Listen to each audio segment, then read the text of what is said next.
think you know anything about Harry Styles. Our communities. Don't talk about it again, so I tell y'all, I told y'all so. Our culture. I am a Sam Smith. I will be Sam's representative. Our story. It's also not a requirement for you to agree our opinions. This is the Culture Report. This week on the Culture Report, a viral video on TikTok is spreading misinformation on the meaning behind the pride flag colors. Jamal's gonna break that down for us later. We also take a look back at the backlash the new HBO series The Idol is getting for its misogynistic portrayal of women. And we celebrate an important Black holiday, Juneteenth, and the cultural impact it has on the Black community. So let's hop into it. Welcome to this week's Culture Report. And it's a continuation of our celebration of Pride Month. Jamal and I shared a bit of our personal journeys last week as we talked about the importance of queer community in our lives. So this week we want to share a little bit more. We had a chance to go to LA Pride where we saw the incomparable Mariah Carey. And we just immersed ourselves in the LA queer community. So Jamal, what was your Pride experience like in LA? What was that experience like? It was lovely. Actually, I didn't think about it until today. I was like, oh, this is really nice. I was like, everyone there was so welcoming. Everyone was doing their own thing. I didn't see a single sign or a single protest or anything. Maybe they just weren't in my eye line. Right. But it was such a good time. There was just so many people, and I'd never been to LA before, so that was my very first time there. Our Jamal is traveling now. I know, I'm traveling. I'm trying to culture myself lately. If you guys want to join me on that personal journey, I really want to travel and, experience the world. So thank you, Ashton, for inviting me, because he told me. And then once I heard Mariah Carey, I said, I have to go. Mariah was everything. She was my... I love Mariah, but it was also just so good to experience that with Jamal and my friends and just see Mariah, and then just how diverse the LA queer community is. Mm-hmm. It's something I'm more used to seeing in New York, so I felt more at home there.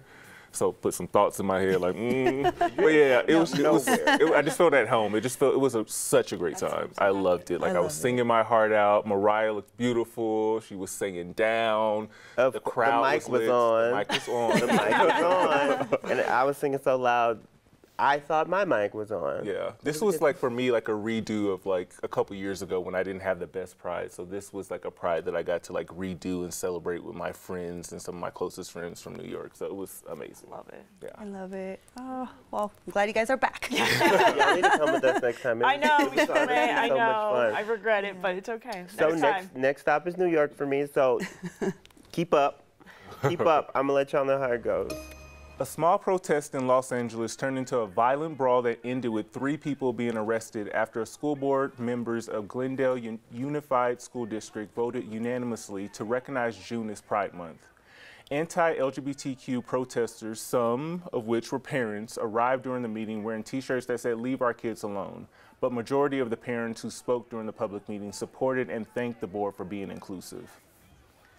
Joining us today is the Center on Colfax CEO, Rex Fuller. Welcome to the Culture Report. Hi, thank you. Glad to be here. So, we keep seeing instances like this pop up more and more regularly. People are being very bold and brazen with their bigotry and hatred, especially towards the queer community. So I know your center, you guys deal directly with queer people and that are impacted by this. So what changes have you guys seen over the past few years with this climate? I think we've seen a real increase in tension. I think people are really wary and cautious about, what they might encounter. I've talked with some drag queens recently that do a lot of performing, and some of them are talking about being really nervous about maybe attending something as innocent as, say, a story hour or something like that, just because being afraid of harassment. And I know that we have seen, when we look at some of the crime statistics that come out, that there has been a dramatic rise in harassment of a lot of different communities, including queer communities. So it really is adding to a lot of the tension right now. Yeah. Have you noticed any difference in the way people are celebrating now, specifically with this climate? I know these guys had a wonderful time in LA. I couldn't imagine being in Texas or Florida, but here in Colorado, have you noticed any difference? Well, happily, it hasn't been as intense here for us, and Colorado has some pretty good civil rights protections in place for LGBTQ community. So I think that the tension is less. I think it also kind of depends on where you are in the state. Right. You know, here in Denver, I think that there's a lot more acceptance and welcome, where if you're in a more rural community, it might be a little bit more tense if it's a more conservative community. However, I also think that we've seen a real explosion in the Pride movement. You know, people really are trying to step up and be more visible. So when I first got involved with Pride, really Denver was the only celebration in the state. And, you know, now there's celebrations really across the state. I think that we counted maybe 35 different Pride celebrations in Colorado this year. Yeah, so it really is growing. And I think that that's also a big part of the Pride movement, at least from my perspective, is visibility. Absolutely. And just being out and being where people can see you, and they gain more understanding and more acceptance through that. I love that. So what are some of the things the Center of Colfax is doing for Denver Pride this year? Well, we produce the event, so we're doing all the things. This is one of our biggest activities of the year.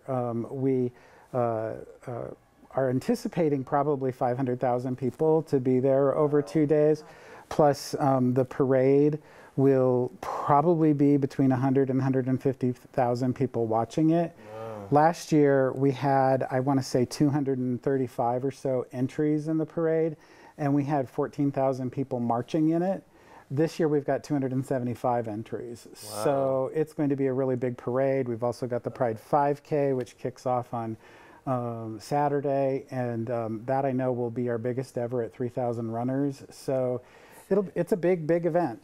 I love it. And there's some entertainment as well. Oh, just a couple. I'm so excited about this. I am. Who do we have performing? Well, we've got 4 stages in the park at the festival. So we have our Latinx stage, which is really popular. We have our youth stage. We also have our DJ stage, where we have some really great DJs all weekend long. And then on center stage, it'll be, you know, a full day's worth of entertainment, both days. We have 2 queens from RuPaul's Drag Race coming, who are on a recent season. Marsha. We love. Will be there. Yes. We love Marsha. And Selena Estides will be there. But Diddy season. Yeah. but probably our biggest headliner that we're all really excited about, because we've been trying to get her now for a couple of years, is Big Frida will be on Sunday. Jamol knew that one. The Big Frida, the Queen Diva. If y'all don't know Big Frida, please educate yourselves. Do some research. I mean, she's been on 2 Beyonce tracks, 2 Kesha tracks. Okay. I mean, 2 Drake tracks. Show up. Do some research. Well, I am way older than everybody here, but when I was listening to the Beyonce album, I was like, that's Big Frida. Oh my God.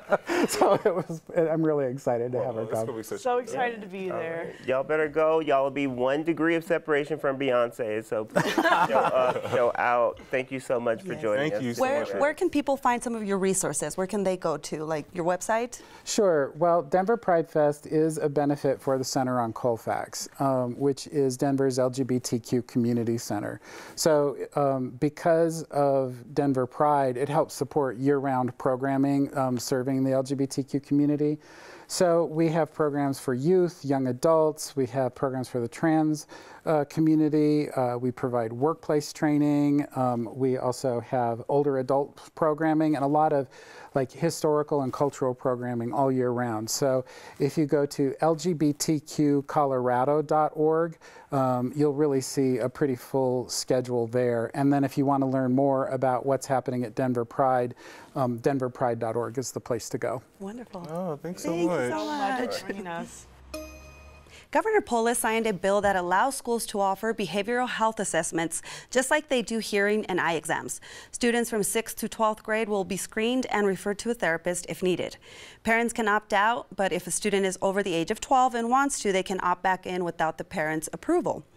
A handful of rural conservative school districts have said they'll opt out of the program. They all read the same resolution opposing the bill, saying education of children should be up to the parents. Students in those districts can still apply to the program if they want to, obviously with limited access, but I find this just a little contradictory. It caught my mind, or caught my attention first, because after seeing all these gun reforms that people want to pass through, a lot of leaders are saying, well, the issue is mental health, it's not guns. So now we're offering them here in Colorado, and some conservative, rural school leaders or school district board members are saying, no, we're opting out. Yeah, I think it's because mental health is still like taboo in some areas. And I think we're a little bit privileged where we're in circles and we're in communities now where mental health is, we talk about it more and we're comfortable sharing our own mental health journeys. But in some of these rural areas, maybe that isn't the case. So I think that's unfortunate, because I think programs like this are important, especially at that age, for kids to like check in with someone and like talk about what's going on mentally, because there's a lot going on at that age. Yeah, to me, it's weird that they're getting the funding for it, but they're still opting out. Yeah, like what's the harm? Being forced to do it. And you would think that, like, higher up school officials or district officials would be, I guess, educated enough on mental health to like, so that it wouldn't be so taboo, but I guess not. I mean, even people in rural areas, I'm very confused. So like, just to not even give them the opportunity to opt in if they would like it. Right. Yeah. Or, like taking that choice away from them. right. Yeah. We've been seeing a lot of that in the Exactly. And then also with the actual resolution that they're reading, like nobody knows where it came from, but all these school districts are like reading the exact same resolution and using it to opt out of it. So it's very interesting. I don't know if there's some sort of coordinating going on to, fight it, but it's just harming the kids. I think mental health is so important, and it's unfortunate that these kids aren't going to have that access. You know. It's definitely a disservice for the students. Yeah. Absolutely. It sucks for the people who need it that won't be able to get it. But, there is one celebrity that is taking care of their mental health. So singer-songwriter Lewis Capaldi is taking a 3-week break from his tour to focus on his mental health. Capaldi took to his social media pages to let his fans know that he would need to take a moment to rest and recover after releasing his sophomore album and touring around the world. He said that during this time off, he wants to spend time with his family and friends and do normal things. In the post, he said, quote, "I'm getting all the help and support I need from the incredible people around me who I'm so grateful for." So I just think it's so important to take care of your mental health, even if you need to take some time off of work. I think we all should do that. I mean, I know work is paying the bills, but sometimes we just gotta take a step back. And I know you guys all are feeling it right now. Yeah, I feel that because I'm very much a person that's in touch with their mental health journey. And I know for me, even lately, it's been a struggle just personally and with my family and my friends that are going through so much. And I feel like I'm reaching that point where it's like, okay, Ashton, it's time for you to like take care of yourself. And so I'm trying to figure out what that looks like now in this climate. Like, okay, what does that look like for you to? I know we're not like the celebrities. I know there's a lot of celebrities taking time off, but we don't have like the money to just like take that month off. Right. With all these LGBTQ bills passing through, book bans, and all this stuff going on, guys, I am curious, how are you like covering the stories? How are you doing covering them? Because I know you're part of the LGBTQ community and you're covering it as journalists. Like, how do you deal with it? I hate to say, like, we're not desensitized, because we definitely feel for these people. We definitely have our emotions, but like, you're working, so you kind of have to like put that aside. And like, so I feel like I'm probably a hypocrite because I'm on here all the time talking about take care of your mental health, take care of your mental health, take breaks, blah, blah. And I'm just sitting here just, an issue? Overworking. We're going to tuck that away. I've tucked away so much trauma probably that I really need to unpack. So, Laura, honestly, I'm not handling it. That's how I'm handling it, but I'm not handling it. I'm not part of the LGBTQ. Like, I'm an ally and everything, but I'm not, but like just working in news in general has been, it's hard enough. Seeing the mass shootings, and you just like, and sometimes it's just random, and you always put yourself in that situation when you're writing these stories. You feel for the victim. You have to like like, it's just crazy how much it messes with. I've been in news for 5 years. It's messed my mental health up. I won't lie. It's really hard to like write stories and just like disconnect. You have to disconnect from it. It's really hard, and I think very much like these other celebs, like we got to find that time for ourselves to take. And I've been trying to do that more, and I've been trying to prioritize like my own mental health journey, because it's in shambles right now. And just prioritize my family and things that, you know, work is always going to be there. So no matter what. Well, I've told you guys before, our company does offer free sessions, so please take advantage. I already started, so there's, you know, no shame in doing that, so get started. Thanks, Laura. The more you know. You're welcome. This is supposed to be for black people. This is supposed to be for brown people. But these colors right here seem to be a little strange. And this goes into what's called the minor attracted person or youth attracted person pedophile flag. Girl, who made that up? As Pride Month continues, so does the spread of misinformation regarding queer people. So as you saw in that viral video, people are claiming that a section of the Pride flag represents people who have an attraction to minors. And this back here is the flag in question, but to really give you a full scope of what this flag represents, we have to throw it all the way back to 1978. So that's when Gilbert Baker created the original Pride flag. So this is the one that's probably most recognizable. Each color stands for something different, but as a whole, it represents hope. So 2 decades later, Monica Helms designed the first transgender flag. The pink is supposed to represent, you know, colors that are traditionally associated with females, and the blue is the same for boys. Now the white in the middle is supposed to represent intersex people or people that exist outside of the binary, like non-binary people. So fast forward to today, the Progress Pride flag. This was introduced back in 2018. So as you can see, it includes the original Pride flag, the transgender Pride flag, and we have some new additions right here. That's the black and brown stripe. So these represent the black and brown, you know, marginalized communities, people of color. So the black also has a double meaning. It also represents people that we lost during the AIDS crisis, or people that are living with HIV and AIDS today, and the prejudice that comes with it. So like stories like these, they really do negatively impact the queer community. So I really do implore you all to do your research. Don't just rely on a TikTok. If you really want to be informed on a topic, you know, do some homework from a reliable source. Every week, we invite you at home to join the conversation with us. And while we enjoyed reading all the comments and emails that come from diverse perspectives, hate speech and intolerance are not what we were or will be ever inviting into these conversations. Yeah, we made a post recently asking people to share their queer journeys, and some people did, but an overwhelming majority, it was just people spewing hate.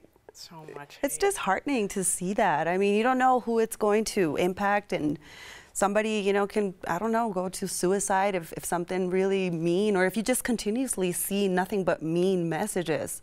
I think, you know, some of these companies should be, you know, attacking this a little more aggressive to stop all that hate speech. Yeah. TikTok, Instagram, Twitter, wherever all these messages are coming through. It was interesting to see the original post of just inviting people to talk about their perspectives and their career journey on Instagram, and then all, like, majority of the comments are just hateful. And it's just like, you have to go out of your way to be hateful to, like, this. You don't even have to comment on it. Just scroll. You don't like it, just move on. Like everything else, you know? Just move on. There are a lot of people say, like, we don't even deserve a month or something like that. Like, what do you have to be proud of? I'm like, well, we're an oppressed group of people, or we have been, well, definitely now. So, like, the fact that people are able to live out loud and live themselves authentically, because, like, people used to be killed for that. I mean, still to this day.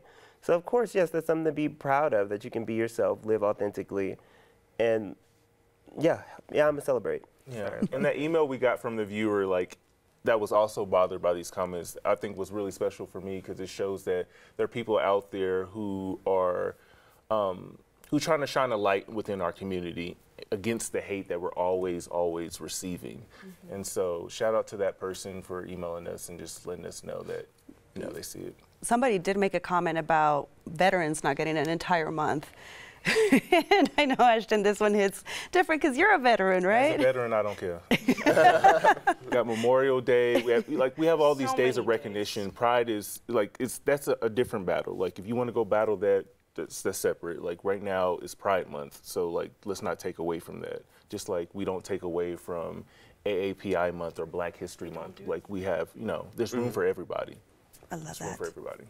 Wakanda Forever star Tenoch Huerta has been accused of abuse by musician and activist Maria Elena Rios. In a tweet, Rios said in part that, quote, "It was very difficult to talk about the abuse of a sexual predator who was loved around the world for playing a character in a movie such as Tenoch Huerta."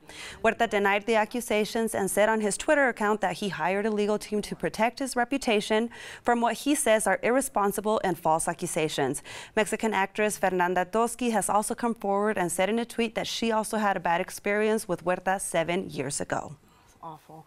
All right, and the Idol show on Max has been getting a lot of backlash for the last few months, and the first episode finally aired on the platform this month, and fans and critics had a lot to say. But the backlash actually began last year when the show first started filming. It was originally directed by Amy Smits, but she left due to changes in, quote, creative direction. She was replaced by Sam Levinson, who is known for over-sexualizing and victimizing his female characters. And that showed in the first episode. Audiences and critics called the show sexist, toxic, and offensive.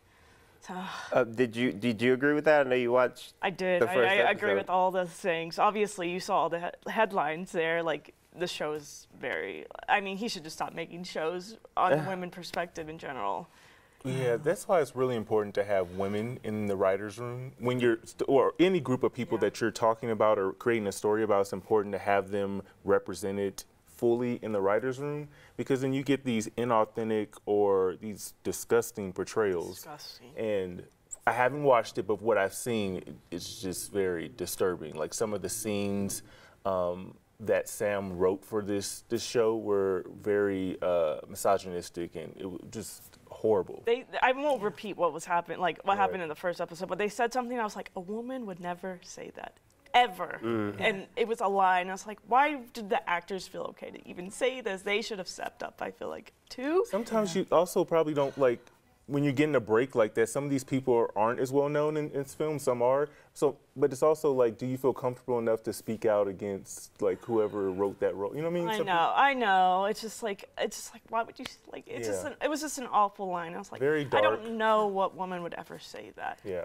And then I know, like, the Rolling Stones said, like, The Weeknd, like, the original director, Amy, the creative direction was that there was going into the female perspective, and The Weeknd didn't like that, and that's when they brought on Sam, and I was like, that's not okay. And it makes me look at The Weeknd a little different, too, this whole show. Well, it just goes to tell you, too, like, that's why you get women running for their lives in heels, or, you know, like Wonder Woman going into battle with, like, open breasts and bare legs, like, just very unrealistic, you know.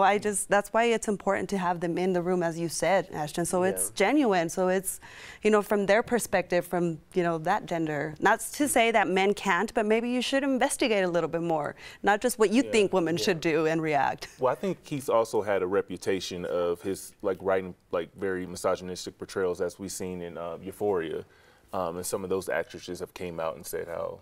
Do you think they're trying to recreate that success, like that shock value? They are. I think so. They said it's the creative direction, this is how they do things. I was like, no, this is not how you do things. When they do things like that, I wonder what their intended audience is. Well, he sounded like he needs mental health, because some of the scenes and the things that people were speaking out against were very disturbing. They were like rape fantasies almost. And, like, that's something that we should never view as entertainment. So, bye. Yeah. Very scary. I don't even want to watch it. Yeah. Okay. Into happier news, Juneteenth weekend is upon us. We talked a bit about it last week with Shay. So on June 19, 1865, more than 2 years after President Abraham Lincoln signed the Emancipation Proclamation, slaves in Texas finally learned they were free. And although black people have largely always celebrated the day, it was only in 2021 when Juneteenth became a federal holiday. So, have y'all ever been to a Juneteenth celebration? I have not. We have to take y'all. I know. It's, like, growing up, that was so much the culture. It was like our July 4th celebration. That's like when we turned up, barbecued in the park, music. There we go. It was like a real soulful event. And we always, me and Jamol are from Texas, and I know my family, like, we grew up knowing that story.